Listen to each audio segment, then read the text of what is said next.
कैसा वाला शरीर चाहिए? नंबर एक जीवित। बोलो जोर से, जीवित। जीवित किसे कहते हैं? जहां जिंदापन हो, एक्शन हो, क्रिया हो। एक मरे हुए मुर्दे को बोलेंगे हाथ उठा, वो उठाएगा क्या? नहीं उठाएगा। उठाएगा? नहीं उठाएगा। उसको बोलेंगे पैर हिला, पैर हिलाएगा? नहीं हिलाएगा। पर एक जीवित व्यक्ति जो होता है वो अपने हाथों को उठाता है, अपने पैर को हिलाता है, उसके शरीर के अंदर हलचल होती है, वो अपने शरीर की क्रियाओं को करता है। जीवित शरीर से परमेश्वर की आराधना करने का मतलब है आपके शरीर के अंदर की क्रियाएं एक्टिव हो जाए, आपका शरीर एक्शन में आ जाए। सिर्फ मिट्टी का पुतला बनकर ऐसे चुपचाप खड़े होकर यदि हम अपने ओठों से गाते हैं या बोलते हैं या स्तुति करते हैं, वो आराधना नहीं है। वो आराधना नहीं है, क्योंकि वहां हमारे शरीर का कोई भी एक्शन सामने नहीं है। जब हम आराधना में अपने हाथों को उठाते हैं, हिलडुल होते हैं, थोड़ा नाचते हैं, डांस करते हैं, थोड़ा शरीर के अंदर जब हम अपनी क्रियाशीलता को प्रकट करने लगते हैं, हमारा शरीर उस अवस्था में होता है जहां हम परमेश्वर की आराधना करते हैं। मैंने आपको पुलिस और नक्सलवादी का उदाहरण दिया। यदि नक्सलवादी अपने हाथ को ऐसा पीछे छुपा कर खड़े हो जाएं, तो मैं समझता हूं कि पुलिस वाला गोली मारेगा, क्योंकि उसको मालूम है इसने अपने हाथ में पीछे गन छुपाया होगा और ये मौका ढूंढ रहा होगा कि हम पर वार करे, और इसलिए पुलिस जो होगी उसके ऊपर फायर करेगी, उसको मार देगी। परंतु तुरंत नक्सलवादी अपने हाथों को ऊपर उठा लेते हैं। इसका मतलब है कि अब हमने समर्पण कर दिया। Praise God, hallelujah. सन 2025 अब हमारे लिए खुलकर आराधना करने का वर्ष है। तालियां बजाओ। चुपचाप मिट्टी के पुतले के समान ऐसे बिल्कुल अटेंशन, ऐसा वाला नहीं, ऐसा वाला बिल्कुल नहीं, ऐसा बिल्कुल चिपक के, थोड़ा हिल के, थोड़ा एंजॉय करके खुदा की आराधना करना है। Praise God, hallelujah. समझ रहे मेरी बात आप? है ना? थोड़ा एंजॉय करना है, हिलना है, डुलना है, नाचना है, थोड़ा डांस करना है। वो वाला डांस नहीं जो फिल्मी दुनिया के लोग करते हैं, पर खुदा के लिए डांस करना, जहां हमारा शरीर जो है परमेश्वर की महिमा के लिए हिलता है, डुलता है। हम एंजॉय करते हैं, हम परमेश्वर की महिमा करते हैं। एक ऐसी अवस्था में अपने शरीर को क्रियाशीलता में लाना, अर्थात जीवित अवस्था में ला करके हमको खुदा का बलिदान करना है। परमेश्वर हमारी मरे हुए बलिदान को ग्रहण नहीं करता, परंतु परमेश्वर हमारे जीवित बलिदान को ग्रहण करता है। कैसा बलिदान चाहिए? जीवित बलिदान चाहिए। हालेलुया। नंबर 2, परमेश्वर को चाहिए पवित्र बलिदान। सब लोग बोलो, किसका पवित्र? शरीर का। किसका पवित्र? शरीर का, शरीर का। हालेलुया। ये शरीर की पवित्रता क्या होती है? शरीर की पवित्रता क्या होती है?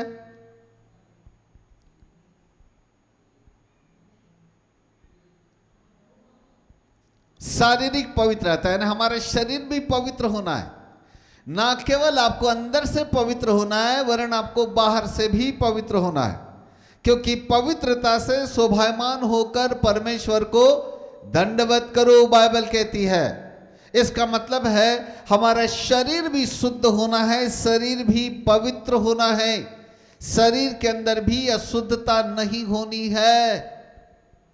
जितना ज्यादा हम अंदर से अपनी पवित्रता को महत्व देते हैं, जितना ज़्यादा हमारे दिमाग के अंदर पवित्रता को हम महत्व देते हैं कि हमारे विचार कहीं गलत ना हो, कहीं बुराई को ना देखे, हमारे विचारों में पवित्रता हो, उतनी ही पवित्रता आपको शरीर को भी देनी है, ताकि आपका शरीर भी पवित्र अवस्था में रहे। क्योंकि हमारे शरीर की शुद्धता, शरीर की पवित्रता भी परमेश्वर को भाती है। क्योंकि जब हम आराधना के लिए खड़े होते हैं तो ना केवल हमारी आत्मा, ना केवल हमारा प्राण आराधना में इन्वॉल्व होता है, वरन हमारा शरीर भी आराधना में इन्वॉल्व होता है। हालेलुया। हमारा शरीर भी होता है। ऐसा नहीं कि हम शरीर को घर में रख के आए और यहां पर आत्मा में आ गए हैं न दिखने वाले, ऐसा कुछ है क्या? हम शरीर को घर में रख के आ गए, अपने हाथ को बोले हाथ भाई साहब ऐसा करो, तुम घर में रहो, हम जाते आधा, ऐसा कुछ करते हैं? जी नहीं। हम यहां आत्मा में नहीं आए हैं, हम शरीर में आए हैं। और इसलिए यहाँ पर हमारी आत्मा भी इन्वॉल्व होती है, हमारा प्राण भी इन्वॉल्व होता है और हमारा शरीर भी शामिल होता है खुदा की आराधना में। एक परमेश्वर की आराधना ही है जहाँ पर हमारा शरीर, प्राण, आत्मा, ये तीनों क्षेत्र वहाँ पर शामिल हो जाते हैं। हम सहभागी होते हैं खुदा की आराधना में, क्योंकि परमेश्वर के लिए सबसे बड़ा बलिदान है आराधना करना, आराधना करना। और कई बार, एक बार बोल चुका हूं और आज फिर मैं आपको बताऊं, बाइबल ऐसा कहती है कि परमेश्वर के लिए कोई भी काम कठिन नहीं है। जब लोग यीशु मसीह की जय जयकार कर रहे थे, जब वो खजूर की डालियां लिए हुए, जब वो नारे लगा रहे थे होसन्ना हालेलुया जय जयकार, होसन्ना हालेलुया जय जयकार, तो लोग यीशु मसीह के पास आकर के कहने लगे, हे प्रभु ये बड़ी जोर जोर से चिल्ला रहे, इनको डांटो, इनको डांटो, इनको डांटो, इनको चुप कराओ, इनको चुप कराओ। तो यीशु मसीह ने कहा, यदि ये नहीं चिल्लाएंगे तो पत्थर चिल्ला उठेंगे। यदि ये नहीं चिल्लाए तो पत्थर चिल्लाएंगे। इसका मतलब है कि यदि तुम जैसे लोग परमेश्वर की आराधना नहीं करोगे तो खुदा उन पत्थरों से भी अपनी आराधना करवा लेगा, क्योंकि पत्थर भी पानी दे सकता है तो पत्थर भी खुदा की इबादत कर सकता है। हालेलुया। इसका मतलब है कि यदि हम आराधना नहीं करेंगे तो परमेश्वर अपनी सृष्टि से, ये जो वृक्ष है ना, ये जो नदी नाले हैं, ये जो खुदा की सृष्टि है, ये भी खुदा की इबादत करेगी।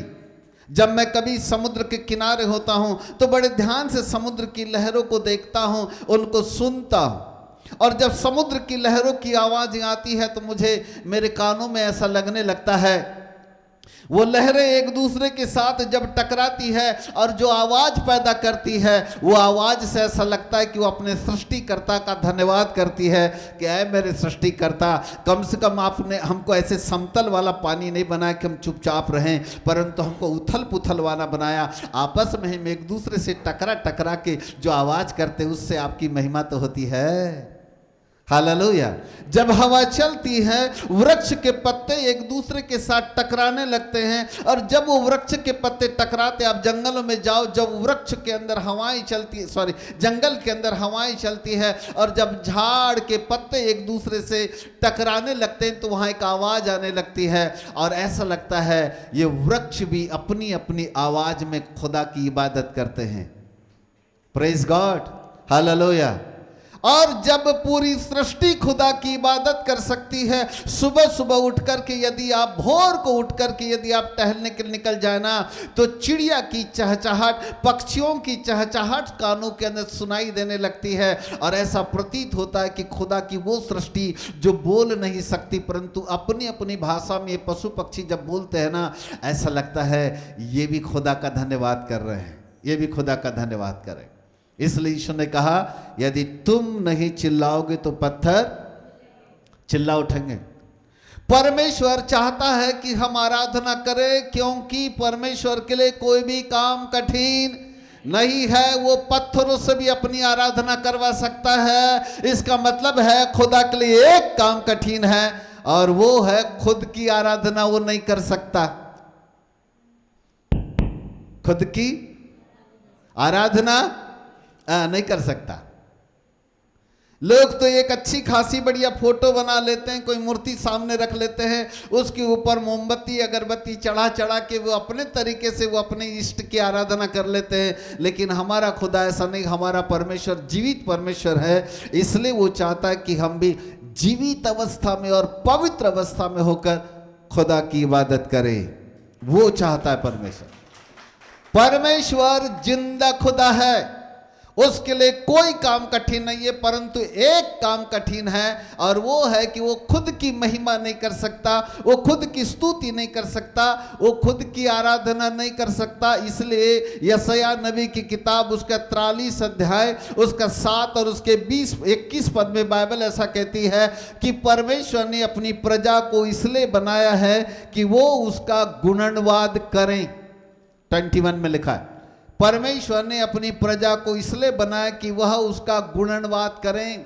अर्थात परमेश्वर ने मुझको, आपको, हम सब को इसलिए बनाया कि हम परमेश्वर के गुणों का वर्णन करें। पढ़ देना चाहिए, पढ़ दो। इस प्रजा को मैंने अपने लिए बनाया है। मैंने अपने लिए बनाया। वाह वाह वाह वाह, सब लोग बोलो, इस प्रजा को मैंने अपने लिए बनाया है। मैंने अपने लिए बनाया है, किसी और के लिए नहीं बनाया। हेलो, किसके लिए बनाया? अपने लिए। अपने लिए बनाया, मिट्टी के लिए नहीं बनाया, पुतले के लिए नहीं बनाया, किसी मूर्ति के लिए खुदा ने नहीं बनाया, किसी झाड़ के लिए खुदा ने नहीं बनाया, किसी और के लिए खुदा ने हमको नहीं बनाया, परंतु हम प्रजा को परमेश्वर ने अपने लिए बनाया। फिर से पढ़ते उसको। हाँ, इस प्रजा को मैंने अपने लिए बनाया है कि वे मेरा गुणनवाद करें। कि वे मेरा गुणनवाद करें, वे मेरे गुणों का वर्णन कर। गुणनवाद का मतलब होता है मेरी महिमा करें, मेरी तारीफ करें, मेरी प्रशंसा करें, मेरी जय जयकार करें, मेरी होसन्ना करें, हालेलुया करें,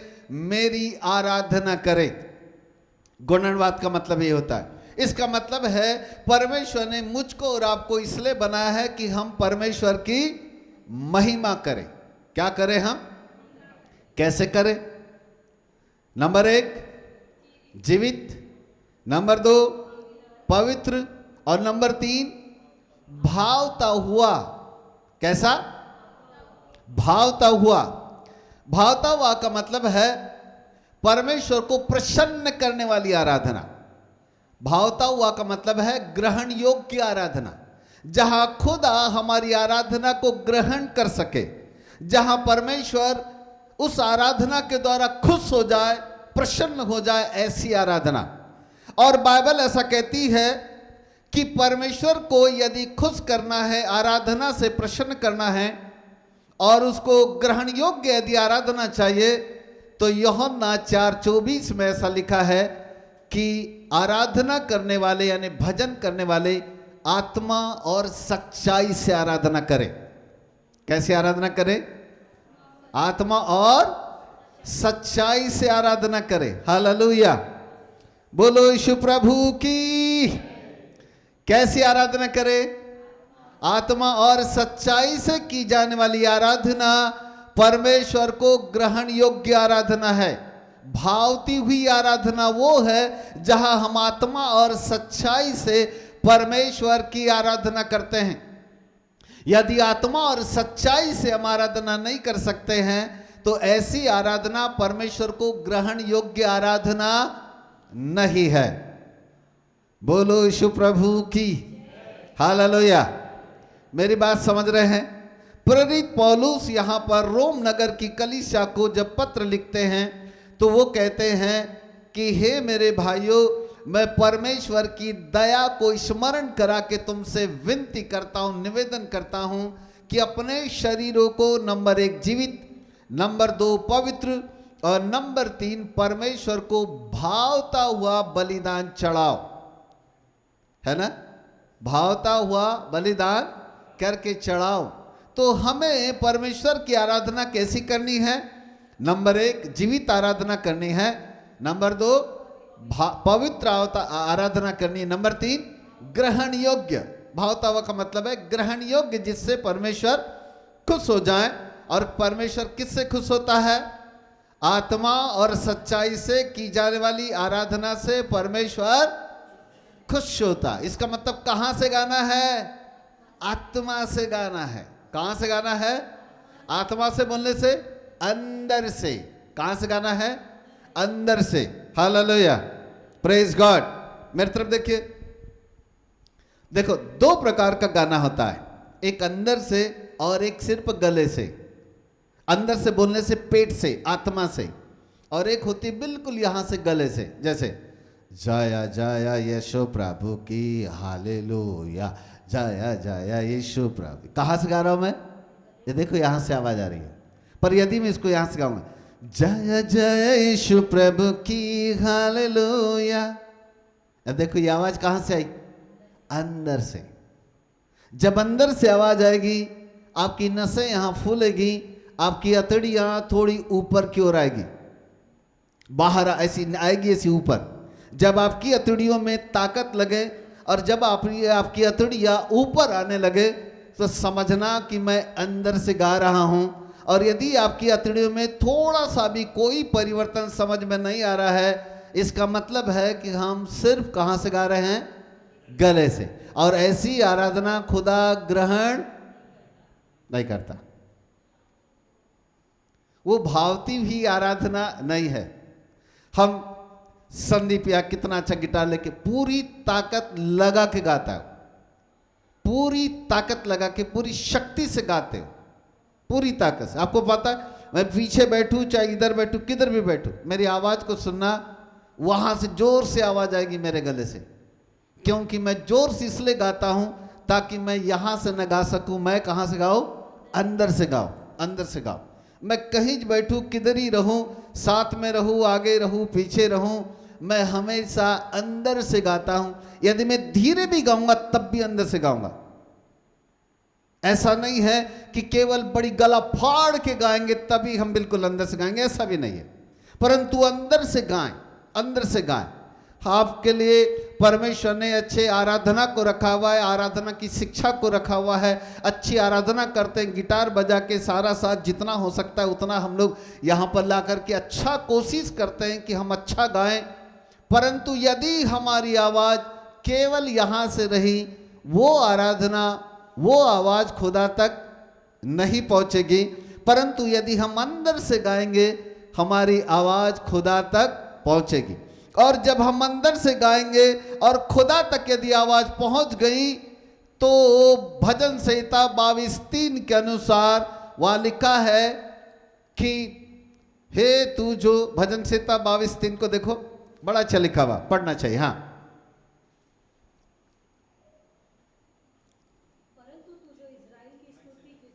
माइक माइक, हाँ। परंतु तू जो इज़राइल के स्तुति के सिंहासन पर विराजमान परंतु हे तू जो इज़राइल के स्तुति के सिंहासन पर विराजमान है, तू तो पवित्र है, तू तो पवित्र है। अर्थात तो पवित्र परमेश्वर अपने पवित्र लोगों के बीच उपस्थित है। कहाँ उपस्थित है? नहीं नहीं नहीं नहीं, कहाँ उपस्थित है? वह लिखा है स्तुति के सिंहासन पर। हेलो, कहाँ उपस्थित है? स्तुति के। इसका मतलब क्या है? इसका मतलब है कि जब हम आत्मा और सच्चाई से जब हम गाते हैं, यानी परमेश्वर को भावती हुई आराधना करते हैं, तो हमारे ओठों से निकलने वाली स्तुति, हमारे ओठों से निकलने वाली आराधना जो हम अंदर से गाते हैं, वो आराधना एक सिंहासन को बनाती है।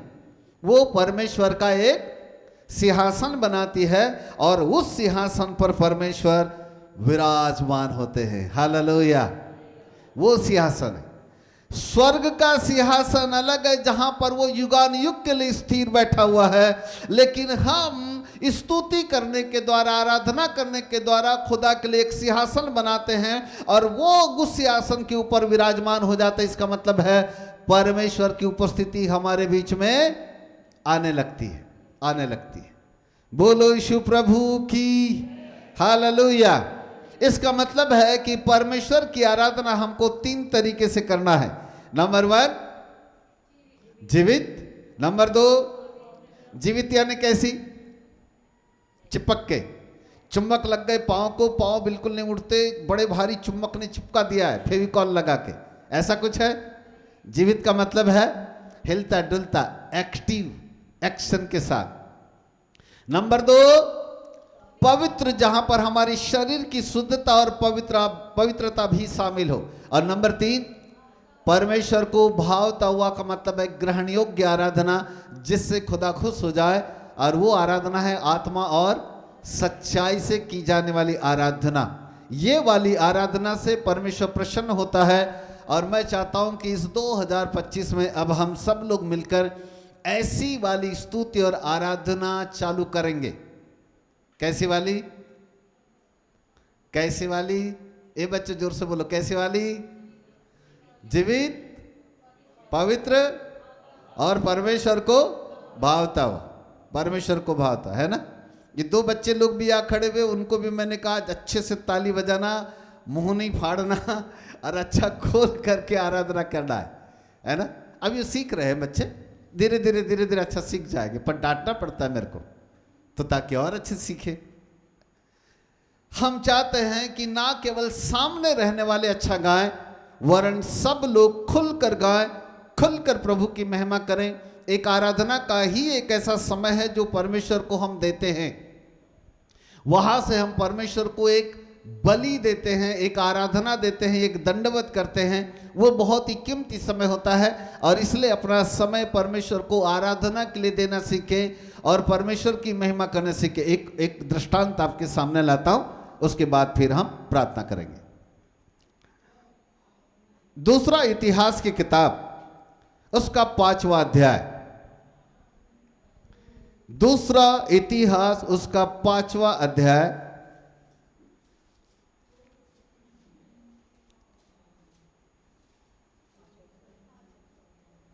उसका 11 से। जब याजक पवित्र स्थान से निकले, जब याजक पवित्र स्थान से निकले, जितने याजक उपस्थित थे, जिनमें याजक लोग उपस्थित थे, उन सबों ने अपने अपने को पवित्र किया था। उन सबों ने परमेश्वर की आराधना करने के लिए अपने आप को पवित्र किया था। नोट करो, रोमियो 12:1 वहां बिल्कुल मिलता है। वहां लिखा है, कहानी आपको बता दूं। जब राजा सुलेमान परमेश्वर के भवन का इनाग्रेशन करने वाले थे, उस भवन का इनाग्रेशन में सबसे पहले संपूर्ण यरूशलेम आराधना के लिए परमेश्वर के भवन में था। राजा सुलेमान ने दूसरे देश के लोगों को भी आमंत्रित किया था और पूरे यरूशलेम को आमंत्रित किया था। और ये उस समय की बात है जब परमेश्वर के भवन का इनाग्रेशन होने वाला था। उस समय राजा सुलेमान ने याजकों को, लेवियों को तैयार किया था कि वो कैसी आराधना करें। आराधना करने से पहले बाइबल कहती है याजकों ने अपने आप को पवित्र किया। बोलो, किसने? याजक बोलने से गाने वाले, याजक बोलने से गाने वाले। तो अपन लोग गाने वाले नहीं है कि मुंह बंद करने वाले हैं। इसका मतलब हमको भी क्या करना है? पवित्र करना है। शुद्धता, निर्दोषता, पवित्रता हमारे जीवन के अंदर बनी रहे।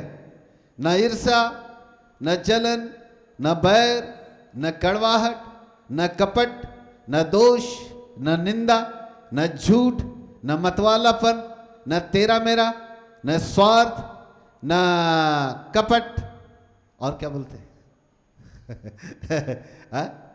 बैर, विरोध, जो भी है सब आ गया है। सब कुछ हमारे अंदर रहना ही नहीं है, न दिमाग में न हमारे शरीर में। दोनों तरीके से हमको शुद्ध रहना है। तब लिखा है कि याजकों ने अपने आप को पवित्र किया। पवित्र किया यानी शुद्ध हृदय से अब वो खुदा की आराधना करने के लिए खड़े, शुद्ध हृदय से भी और शुद्ध शरीर से भी खड़े। चलो थोड़ा आगे पढ़ते हैं। हाँ, उन सबों ने अपने अपने को पवित्र किया था। उन सबों ने अपने आप को पवित्र किया था और अलग अलग दलों में होकर सेवा न करते थे। और जितने लेवी गायक थे, और जितने लेवी गायक थे, वे सबके सब अर्थात पुत्रों और भाइयों समेत, जितने उनके बेटे थे और जितने भाई थे उन सबके समेत, आसाप, हेमान, हाँ, और यदुनुत सन के वस्त्र पहने, झांझ, सारंगिया। और वहां पर लिखा है कि उन लेवियों ने सन का वस्त्र पहने, वे झांझ और सारंगी और वीणाएं और वीणा लिए हुए वेदी के पूर्व की ओर खड़े थे और वो लोग भी वेदी के साथ में खड़े थे। आगे और उनके साथ 120 याजक और उनके साथ 120 याजक तुरहियां बजा रहे थे। तुरहिया बजा रहे थे। माय गॉड, ये थी आराधना। राजा सुलेमान ने जब भवन का इनाग्रेशन किया था तो ऐसी तैयारी करवाया था। कितने याजक थे? 120। इनके हाथों में क्या था? तुरही, वो नरसिंगा, नरसिंगा सींग वाला, फूकने वाला। याजक लोगों के अपने पास भी एक नरसिंगा था, वो चला गया नहीं, प्रभु ने चाहा तो कभी लाएंगे दूसरा। तो नरसिंगा फूकते थे वो, उनके हाथ में तुरहिया थी। और लेवी थे जो अपने बेटों के साथ, अपने भाइयों के साथ गाने के लिए खड़े थे। और इन लेवियों के हाथों में थी वीणा, वीणा और झांझ, सारंगिया और सारंगिया। वीणा, झांझ और सारंगिया ये लेवियों के पास में थी। गाना भी था इनको और बजाना भी था। और सब ने अपने आप को क्या किया था? पवित्र किया था, पवित्र किया था। चलो थोड़ा अब आगे पढ़ते हैं। हाँ, और जब तुरहियां बजाने वाले और जब याजक लोग तुरहिया बजाने वाले और गाने वाले एक स्वर से यहोवा की स्तुति, एक स्वर से यहोवा की स्तुति करने लगे। सब लोग बोलो, एक स्वर से यहोवा की स्तुति करने लगे। यहोवा की स्तुति करने लगे। एक स्वर से, एक स्वर से, एक स्वर बोलने से आगे पीछे नहीं, एक साथ, एक जैसा, एक आवाज, बिल्कुल सुर में सुर मिलाकर, ना आगे ना पीछे, ना ऊपर ना नीचे, ऐसा गा रहे थे। एक स्वर में गा रहे थे। सब लोग बोलो, एक स्वर में गा रहे थे। और आदमी एक स्वर में तब गाता है जब वह अंदर से गाता है। कैसे गाता है वो? हाँ, अंदर से गाता है। एक स्वर में तब गाता है जब वो अंदर से गाता है, मतलब आत्मा से गाता है। आत्मा से गाता है तब वो बिल्कुल एक स्वर से गाएगा। उसी धुन में वह मिलाता हुआ गाता है, उसी धुन में मिलाता हुआ गाता है। इसका मतलब है, उसको कहते हैं आत्मा और सच्चाई से की जाने वाली आराधना। हालेलुया। वो आराधना कर रहे थे याजक लोग। याजक भी है, लेवी भी है। बाइबल कहती है एक स्वर से और ऊंचे स्वर से, वो सब के सब एक साथ गा रहे थे। देखो, वो आत्मा और सच्चाई से गा रहे थे, मतलब अंदर से गा रहे थे। चलो बाइबल कहती है, आगे क्या लिखा है? यहोवा की स्तुति और धन्यवाद करने लगे। और बाइबल कहती हो कि यहोवा की स्तुति भी करने लगे और परमेश्वर का धन्यवाद भी करने लगे। हालेलुया। रोमियो 12:1 के अनुसार यहाँ पर भी याजकों का और लेवियों के शरीर जो है वो जीवित भी है, यानी एक्शन में भी है। नंबर 2, उन्होंने अपने आप को पवित्र भी किया। और नंबर 3, उन्होंने भावती हुई यानी ग्रहण योग्य आराधना किया, ग्रहण योग्य स्तुति की आराधना किया। और जब वो परमेश्वर को प्रसन्न करने वाली ग्रहण योग्य आराधना और स्तुति ऊंचे स्वर से, एक स्वर से और आत्मा और सच्चाई से जब वो गाने लगे, तब बाइबल कहती है, आगे पढ़ो, और तुरहिया, झांझ और तुरहिया और झांझ आदि वाद्यों को, और जितने भी वाद्य यंत्र थे, संगीत बजाने वाले जितने भी यंत्र थे, बजाने के यंत्र थे, बजाते हुए यहोवा की यह स्तुति, और यहोवा परमेश्वर की स्तुति बजाते हुए जब वो करने लगे, ऊंचे शब्द से करने लगे। ऊंचे शब्द से करने लगे। कैसे करने लगे?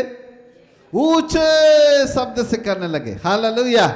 और जब लोग ऊंचे शब्द से गाते हैं ना, तो आप देखना उनके हाथ अपने आप ऊपर हो जाते, उनके हाथ अपने आप ऊपर। जब वो ऊंचे स्वर से गाएंगे तो हाथ ऊपर हो जाएंगे, अपने आप हो जाएंगे। और एकदम ऐसा गले से गाएगा, ऐसा जाया जाया यीशु प्रभु की, हालेलुया। तो उनका गला ही नहीं खुलेगा, तो उनके हाथ भी ऊपर होने वाले नहीं है। पर यदि वो दिल से गाएंगे, अंदर से गाएंगे, ऊंचे स्वर से गाएंगे, तो उनके हाथ भी ऊपर होंगे। का मतलब शरीर कैसा होगा? एक्शन में होगा, जीवित शरीर होगा। इसका मतलब था याजकों लोगों ने एक जीवित शरीर के साथ आराधना किया, याजकों और लेवियों ने पवित्रता के साथ आराधना किया, और याजकों और लेवियों ने परमेश्वर को भावती हुई यानी ग्रहण योग्य आराधना किया। और जब वो इस प्रकार से आराधना कर रहे थे तब बाइबल ऐसा कहती है, थोड़ा आगे पढ़ेंगे, वह भला है हाँ, और वो गा रहे थे कि परमेश्वर भला है और उसकी करुणा सदा की है, और उसकी करुणा सदा की है। तब यहोवा के भवन में बादल छा गया। तब यहोवा के भवन में बादल छा गया। जोरदार तालियां। Praise God, hallelujah. बाइबल कहती है जब वो अपने शरीरों को जीवित, पवित्र और परमेश्वर को भावता हुआ बलिदान करके एक स्वर से, ऊंचे स्वर से, पवित्रता के साथ ग्रहण योग्य आराधना जब करने लगे, पूरे संगीत को बजाकर जब वो गा रहे थे और आराधना कर रहे थे, तब बाइबल कहती है परमेश्वर के भवन में बादल छा गया। बोलो, परमेश्वर के भवन में बादल छा गया।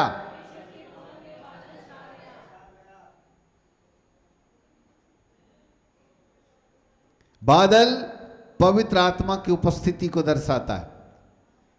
क्या है बादल? पवित्र आत्मा की उपस्थिति है। ये पवित्र आत्मा परमेश्वर अपने उस भवन के अंदर आ गया। पूरा भवन के अंदर बादल छा गया। बादल बादल बादल, कुछ दिखाई नहीं दे रहा था, ऐसा बादल हो गया वहां, धुएं का बादल। क्या हो रहा है किसी को कुछ समझ में नहीं आ रहा था। उसका एक ही कारण था कि याजकों ने और लेवियों ने जीवित अवस्था में गाया, पूरे पवित्रता के साथ गाया और परमेश्वर को भावता हुआ गाया। और जब वो ऐसा गा रहे थे, बाइबल कहती है परमेश्वर का एक बड़ा बादल परमेश्वर के भवन में छा गया। और ऐसे ही इतना ही नहीं हुआ, जब खुदा की उपस्थिति आई और जब बादल और तेज परमेश्वर के भवन के अंदर आ गया, तो याजक लोग, लेवी लोग आराधना करने के लिए खड़े नहीं रह सके। आगे ऐसा लिखा है, वो खड़े नहीं रह सके वरन वो गिर गए। क्या हो गए? हाँ, गिर गए। खड़े नहीं रह सके, गिर गए। ऐसा लिखा है आगे, वो गिर गए, वो खड़े नहीं रह पाए। Praise God, hallelujah. Listen me carefully. हिलना डुलना पवित्र आत्मा नहीं है। बोलो, कभी कभी किसी के दिमाग में एक हिंडेंसी बन जाती है यह कि मैं किसी एक ऐसे व्यक्ति के पास जाऊंगा तो जैसे वो मेरे सिर के ऊपर हाथ रखेगा या पास में आएगा तो मैं हिलूंगा डुलूंगा, खूब ऐसा करूंगा, तभी मेरे को विश्वास होएगा कि पवित्र आत्मा ने मेरे को छुआ। ये एक दिमाग के अंदर एक नकारात्मक सोच बन गई है। आपको मैं बता दूं कि ये एक भावनाओं के ऊपर पाई जाने वाली एक अवस्था है, और इसलिए लोग जानबूझ करके जैसे ही पास में जाएंगे वो जोर से चिल्लाएंगे, ऐसे से हिलेंगे डुलेंगे, आओ करेंगे और ऐसे ऐसे करके गिरने की कोशिश करेंगे। वो समझेंगे कि हाँ, आज मेरे को ना प्रभु ने बड़ा अच्छा स्पर्श किया, आज मैं खूब हिला डुला और ऐसा ऐसा करके हो गया। ये पवित्र आत्मा की प्रेजेंस नहीं है। हिलना डुलना पवित्र आत्मा नहीं है। ध्यान से सुने मेरी बात। पवित्र आत्मा का एक सबसे बड़ा चिन्ह है, वे बीमारों पर हाथ रखेंगे और बीमार चंगे। ये है चिन्ह। हालेलुया। ज्यादा कोई लंबी चौड़ी दुआ करने की जरूरत नहीं है। पवित्र आत्मा का सबसे बड़ा और अद्भुत चिन्ह यह है, वे बीमारों पर हाथ रखेंगे, बीमार चंगे। बस यही उसका चिन्ह है। सबसे अमुक और सबसे महत्वपूर्ण चिन्ह यही है। जानबूझ करके हिलडुल करके बाल फैला करके हिलना और गिर जाना, ये पवित्र आत्मा का चिन्ह नहीं है। ये दिमाग के अंदर पाई जाने वाली हमारी नकारात्मक सोच है, जो धीरे धीरे करके लोगों के मस्तिष्क के अंदर बैठ गई है, और इसलिए वो जानबूझ करके हिलने डुलने की कोशिश करते हैं। और इससे जिस आदमी ने दुआ करके हाथ रखा, उसकी भी कॉलर थोड़ी ऊंची हो जाती है, और वो भी ऐसा सोचता, मेरे हाथ रखने से आज को भी हिला डुला, इसका मतलब मैं साधारण आदमी नहीं हूं, मैं कुछ हूं। शैतान उसको चने के झाड़ पे चढ़ाता है। चने का झाड़ देखे दुबे जी, चने का झाड़, हाँ समझ गए दुबे जी, समझ गए। ऐसे आदमी को शैतान कहाँ चढ़ाता है? चने के झाड़ पे चढ़ाता है, ताकि बेटा तू चढ़ेगा तो धूम से गिरेगा, गिरेगा, बचने वाला नहीं है। ये वो अवस्था होती है। और यहां पर कलीसिया को सावधान रहना है, समझना है कि हमें अनुशासन के साथ परमेश्वर की आराधना करना है। कैसी करना है? अनुशासन, क्योंकि बाइबल कहती है पवित्र आत्मा गड़बड़ी का परमेश्वर नहीं है, वो अनुशासन का परमेश्वर है ना। 1 कुरिन्थी 14 अध्याय में लिखा है कि परमेश्वर गड़बड़ी का नहीं परंतु अनुशासन का परमेश्वर। हमें अनुशासन के साथ परमेश्वर की आराधना करना है। ऐसा न हो कि कोई दूसरा देख करके हमें गलत समझे। और इस जरूरी है कि हम पवित्र आत्मा परमेश्वर की आराधना 3 तरीके से करें। नंबर 1 जीवित अवस्था में करें, नंबर 2 पवित्र अवस्था में करें, और नंबर 3 परमेश्वर को भावती हुई आराधना करें, खुदा को ग्रहण योग्य आराधना करें। और हमने दूसरा इतिहास के 5वें अध्याय में जब राजा सुलेमान ने अपने भवन का इनाग्रेशन किया, वहां पर हमने ऐसी आराधना को देखा कि वहां पर याजक लोगों ने अपने आप को पवित्र किया। वो पूरे जीवित अवस्था में अपने हाथों को उठा करके गा रहे थे। वो एक स्वर में गा रहे थे, न आत्मा और सच्चाई से भी गा रहे थे। और वो उदाहरण हमको वहां देखने को मिलता है। और बाइबल कहती है कि जब वो गा रहे थे तो वहां पर परमेश्वर के भवन में एक बड़ा बादल छा गया, पवित्र आत्मा का तेज वहां पर प्रकट हो गया और याजक लोग खड़े नहीं रह सके। इतनी भयानक उपस्थिति परमेश्वर की वहां पर आई। ऐसी उपस्थिति आई। मेरे प्रिय प्रभु के बालकों, आराधना परमेश्वर के लिए एक समर्पण है। जब हम अपने आत्मा का, प्राण का और शरीर का जब हम समर्पण करते हैं और पूर्ण रूप से हम दिल खोल कर ऊंची आवाज से आत्मा और सच्चाई से जब हम गाते हैं, वहां पर हमारी आत्मा, हमारा प्राण और हमारा शरीर तीनों शामिल हो जाते हैं। और जब हम तीनों अवस्था में अर्थात शरीर, प्राण, आत्मा में होकर जब हम परमेश्वर की स्तुति, धन्यवाद और आराधना जब हम करने लगते हैं, ये आराधना परमेश्वर ग्रहण करता है और खुदा इससे प्रसन्न होता है और परमेश्वर को महिमा मिलती है। बोलो यीशु प्रभु की हालेलुया, प्रेज गॉड, हालेलुया। क्या आप आज आराधना को समझ पा रहे हैं? समझ पा रहे हैं? आराधना का मतलब केवल चिल्लाना नहीं है, आराधना का मतलब केवल गाना ही नहीं है, पर आराधना का मतलब है अंदर से गाना, हमारे शरीर का एक समर्पण हो जाना। अंदर से गाएं, आत्मा और सच्चाई से गाएं, पूर्ण पवित्रता के साथ में गाएं और पूर्ण समर्पण के साथ में गाएं। और जब हम इस प्रकार से जब हम गाते हैं तो हमारी आराधना को परमेश्वर ग्रहण कर लेता है। बोलो यीशु प्रभु की हालेलुया, हालेलुया। परमेश्वर, इस समय हम आराधना में जाने वाले हैं। संदेश समाप्त नहीं हुआ, पर क्यों न हम कुछ समय एक स्तुति भी करें।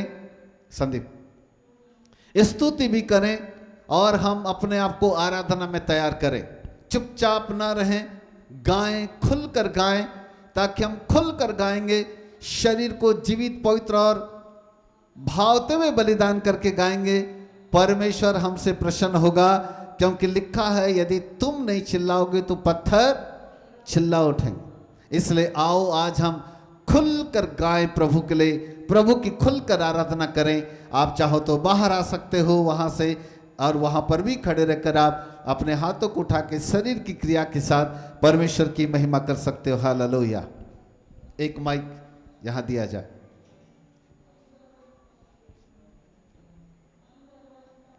In the name of Jesus. Thank you, Lord. Hallelujah. Praise God. Hallelujah. पहले एक थोड़ा उछलने कूदने वाला, उठे जमाने तुमको गा सकते हैं जो आपको अच्छा लगता है। फिर एक आराधना गा लेते हैं, हाथों को उठाऊं वाले विनीत वाले। Check. Hello. Yes. In the name of Jesus.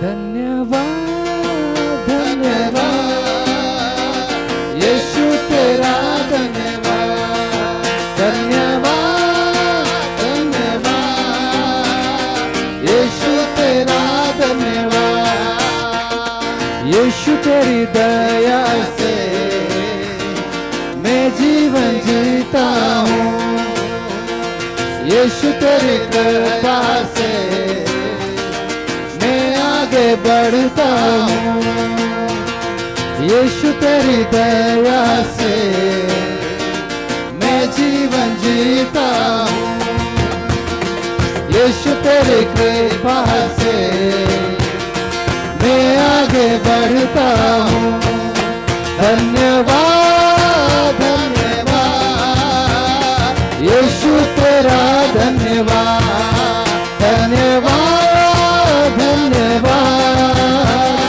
यीशु तेरा धन्यवाद फूलों में रंग तूने डाला पंछी को गाना तूने सिखाया सागर से गहरा प्यार तेरा आसमानों से तू है ऊंचा फूलों में रंग तूने डाला पंछी को गाना तूने सिखाया सागर से गहरा प्यार तेरा आसमानों से तू है ऊंचा धन्यवाद धन्यवाद यीशु तेरा धन्यवाद धन्यवाद धन्यवाद यीशु तेरा धन्यवाद भोजन से तृप्त करता मेरे कपड़ों से ढकता मेरे सारे दुख दर्द को नृत्य में बदल देता भोजन से तृप्त करता तन को मेरे कपड़ों से ढकता मेरे सारे दुख दर्द को नृत्य में बदल देता धन्यवाद धन्यवाद यीशु तेरा धन्यवाद धन्यवाद धन्यवाद यीशु तेरा धन्यवाद यीशु तेरी दया से मैं जीवन जीता हूँ यीशु तेरी कृपा से अब तक मरा नहीं जिंदा हूँ मैं यीशु तेरी दया से मैं जीवन जीता हूँ यीशु तेरी कृपा से मैं आगे बढ़ता हूँ धन्यवाद धन्यवाद यीशु तेरा धन्यवाद धन्यवाद धन्यवाद यीशु तेरा धन्यवाद यीशु तेरा धन्यवाद यीशु तेरा धन्यवाद यीशु तेरा धन्यवाद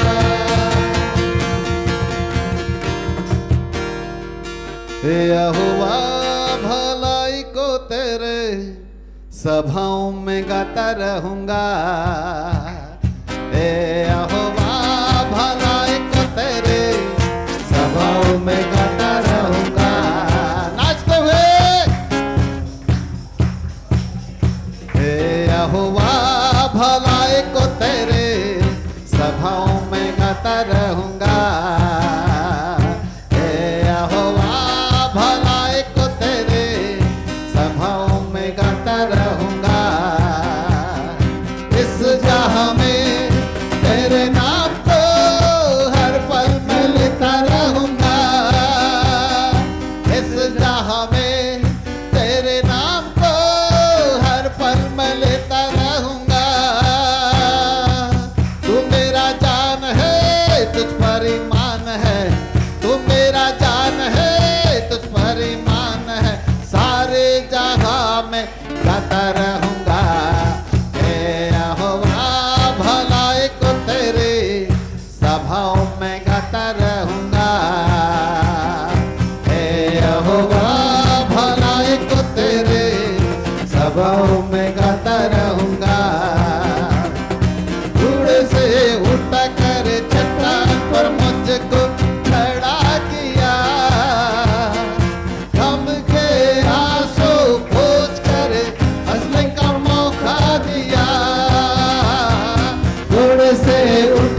कर चट्टान पर मुझको खड़ा किया,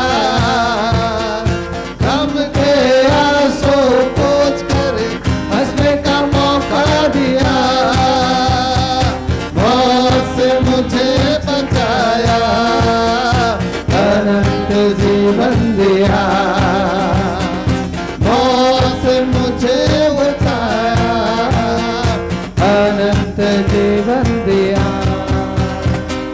कैसे भूलूंगा इस प्यार को, हे यहोवा भलाई को तेरे सबाओं में गाता रहूंगा, हे यहोवा भलाई को तेरे सबाओं में गाता रहूंगा। उसके दिन में यहोवा शालोम तू बन गया, निर्बलता में यहोवा मेरे से तू बन गया, दुख के दिन में यहोवा शालोम तू बन गया, निर्बलता में यहोवा मेरे से तू बन गया, प्यास में तू यहोवा यिरे बन गया, भूख प्यास में तू यहोवा यिरे बन गया।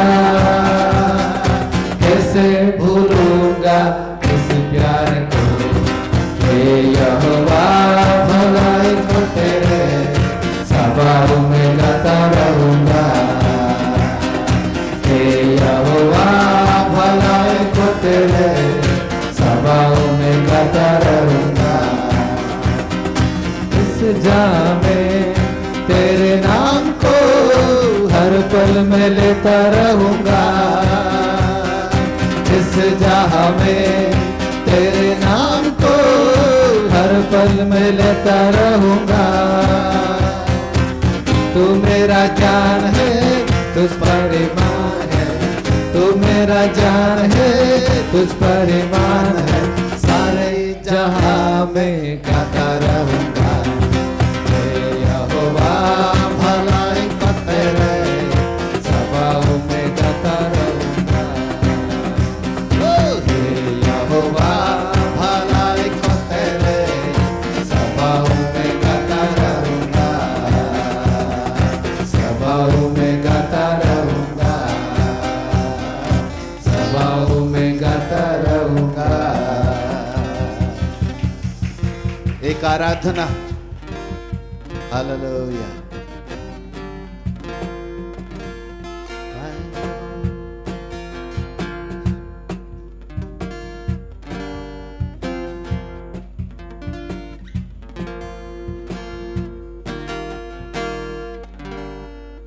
करुणा भलाई तेरी सदा रहेगी मुझ पर, अपने हाथों को ऊपर उठाकर, तेरी विश्वास योग्यता देखूंगा मैं उम्र भर, मैं हाथ उठाकर गाऊंगा, यीशु तेरा नाम रहे ऊंचा, मैं हाथ उठाकर गाऊंगा, यीशु तेरा नाम रहे ऊंचा। मौत से है बचाया मुझे, जीवन नया है दे दिया, नाम लेकर पुकारा मुझे, महिमा से मुझको भर दिया, करुणा भलाई तेरी सदा रहेगी मुझ पर, तेरी विश्वास विश्वास योग्यता देखूंगा मैं उम्र भर, मैं हाथ उठाकर गाऊंगा, यीशु तेरा नाम रहे ऊंचा। मैं हाथ उठाकर गाऊंगा, यीशु तेरा नाम रहे ऊंचा। आदर और महिमा हो तेरी, तू ही हमारा खुदा, पूरी हो तेरी ही मर्जी, आए तेरा राज आदर और महिमा हो तेरी, तू ही हमारा खुदा, पूरी हो तेरी ही मर्जी, तेरा ही राज हो यहाँ। हम हाथ उठाकर गाएंगे, यीशु तेरा नाम रहे ऊंचा। हम हाथ उठाकर गाएंगे, यीशु तेरा नाम रहे ऊंचा। करुणा भलाई तेरी सदा रहेगी मुझ पर, तेरी विश्वास योग्यता देखूंगा मैं उम्र भर। मैं हाथ उठाकर गाऊंगा, यीशु तेरा नाम रहे ऊंचा। मैं हाथ उठाकर गाऊंगा, यीशु तेरा नाम रहे ऊंचा। यीशु तेरा नाम रहे ऊंचा। यीशु तेरा नाम रहे ऊंचा।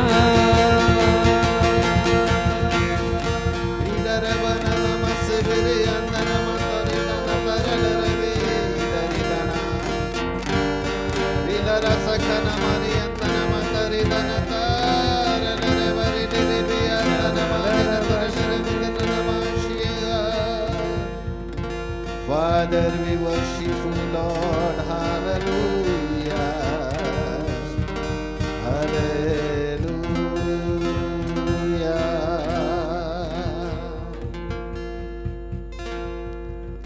राजा, हम आपकी उपस्थिति को अनुभव करते हैं, हम महसूस करते हैं आपकी सामर्थ को राजा। दूसरा इतिहास 5वां अध्याय 11, 12, 13 बाइबल हमें कहती है, जब याजक और लेवियों ने तुरही बजाकर संगीत वाद्य यंत्रों के साथ गाया, तो बाइबल कहती प्रभु की यहोवा का तेज और यहोवा का बादल परमेश्वर के भवन में भर गया। खुदा बाप, जब यहाँ पर हमने भी जीवित पवित्र और परमेश्वर को ग्रहण योग्य हमने आराधना किया है, हम विश्वास करते प्रभु कि वो बादल, वो तेज जो पवित्र आत्मा का है, वो हमारे बीच में है। क्योंकि बाइबल कहती है, हे तू जो इज़राइल के स्तुति के सिंहासन पर विराजमान है, क्योंकि बाइबल कहती है जहाँ 2 या 3 होते हैं आप उनके बीच में होते हैं। हम विश्वास करते प्रभु की आपकी उपस्थिति हमारे बीच में है। आपकी उपस्थिति का सिंहासन हमारे बीच में है। और जब हम आराधना करते हैं प्रभु, तो ना केवल आपकी उपस्थिति होती है, वरन वहाँ पर आपकी सामर्थ्य भी होती है और वहाँ पर ईश्वरीय आनंद भी होता है। और आज हम उस ईश्वरीय आनंद को अपने अंदर महसूस करते हैं और आपकी सामर्थ्य को यीशु मसीह नासरी के नाम से रिलीज करते हैं, ताकि हर एक के जीवन के अंदर पाए जाने वाले बंधन यीशु मसीह के नाम से तोड़ दिए जाएं। सारे बंधन टूट जाए पवित्र आत्मा। और हर प्रकार से प्रभु जो इन दिनों में शैतान के द्वारा सताया गया है, यीशु मसीह के नाम से वे शैतानी ताकतें नष्ट कर दिया जाए। बाइबल कहती है प्रेरितों काम 10:38 में लिखा है, यीशु नासरी को किस रीति से पवित्र आत्मा ने अभिषेक किया कि वह शैतान के द्वारा सताए गए लोगों को छुड़ाता फिरा। जितने लोग यहाँ पर शैतान के द्वारा सताए गए हैं, यीशु मसीह के नाम से छुड़ाए जाए, यीशु के नाम से छुड़ाए जाए, यीशु के नाम से छुड़ाए जाए, यीशु के नाम से छुड़ाए जाए। हर एक विपरीत परिस्थितियां, हर एक कर्ज, हर एक आर्थिक समस्याएं यीशु प्रभु के नाम से प्रभु निकाल दिए जाएं, यीशु प्रभु के नाम से निकाल दिए जाएं। वे अंधकार की शक्तियां, वे दुष्ट आत्माएं जो लोगों को प्रभावित और प्रताड़ित करती है, यीशु मसीह के नाम से निकाल दी जाए। मन के अंदर विचलित पैदा करने वाली, विचलन पैदा करने वाली आत्माएं, मन को वीक करने वाली आत्माओं को यीशु मसीह के नाम से दूर करते हैं। मानसिक कमजोरी मसीह यीशु के नाम से निकल जाए प्रभु जी। मेंटल आईक्यू को बढ़ाओ मेरे परमेश्वर, ताकि पिता परमेश्वर हर एक का मन यीशु के नाम में आपके करीबता में बना रहे। जितनों के अंदर बीमारी है, डायबिटीज है, पथरी है, ब्लड प्रेशर है, प्रभु हम प्रार्थना करते हैं यीशु प्रभु के नाम से निकाल दिया जाए, यीशु प्रभु के नाम से निकाल दिया जाए। हर एक के गुप्त बीमारियां यीशु प्रभु के नाम से नष्ट कर दिया जाए। आपकी उपस्थिति और आपकी सामर्थ के द्वारा यीशु मसीह के नाम से सारी बीमारियों को हम पांव तले रौंदते हैं और अपने शत्रु को, उन दुष्ट आत्माओं को, उस शैतानी ताकतों को हम अपने पांव के नीचे करते हैं। यीशु मसीह के नाम से वे हमारे पांव के नीचे हो जाए, यीशु प्रभु के नाम से वे हरा दिए जाए और पिता परमेश्वर दूर कर दिए जाए। एक बार फिर से प्रभु आपकी सामर्थ, आपकी प्रेजेंस हमारे जीवन के ऊपर बनी रहे, ताकि हम छुटकारे में चले और आपकी प्रजा कहे मैं छुटकारे में हूं, मैं छुटकारे में हूं, मैं आशीषों में हूं, मैं छुटकारे में हूं, मैं चंगा हूं, मैं चंगा हूं, मैं छुटकारे में हूं, मैं आशीषों में हूं। यीशु के नाम से हम घोषणा करते हैं हालेलुया, यीशु के नाम में हम घोषणा करते हैं हालेलुया। सारी श्रापित बीमारियां यीशु प्रभु के नाम से निकाल दी जाए। दांत, खाजर, खुजली, स्किन डिसीज यीशु प्रभु के नाम से निकाल दी जाए, यीशु प्रभु के नाम से निकाल दी जाए, यीशु प्रभु के नाम से निकाल दी जाए। हर प्रकार की श्रापित बीमारियां यीशु प्रभु के नाम से दूर कर दी जाए। मेरे मित्र पवित्र आत्मा आपका स्पोर्स हर एक के जीवन के ऊपर हो रहा है, जो पारिवारिक जीवन में प्रभु असफलता में है, यीशु के नाम में उनके पारिवारिक शांति प्रेम बना रहे, परिवार के अंदर वापस मानी हुए सत्य को जाने और उद्धार को प्राप्त करने पाए। हर एक के जीवन के अंदर छुटकारे को रिलीज करते हैं, हर एक के जीवन के अंदर छुटकारे को रिलीज करते हैं। हर एक व्यक्ति को चंगा होने की घोषणा करते हैं, वे भले और चंगे रहे यीशु के नाम से घोषणा करते हैं हालेलुया। धन्यवाद पवित्र पिता, आपके नाम को महिमा मिले, आदर मिले, सम्मान मिले। धन्यवाद पिता परमेश्वर, आपके नाम को आदर सम्मान देते हुए महिमावंत मसीह यीशु के नाम से मांगते हैं, ग्रहण करो पिताजी, आमीन और आमीन।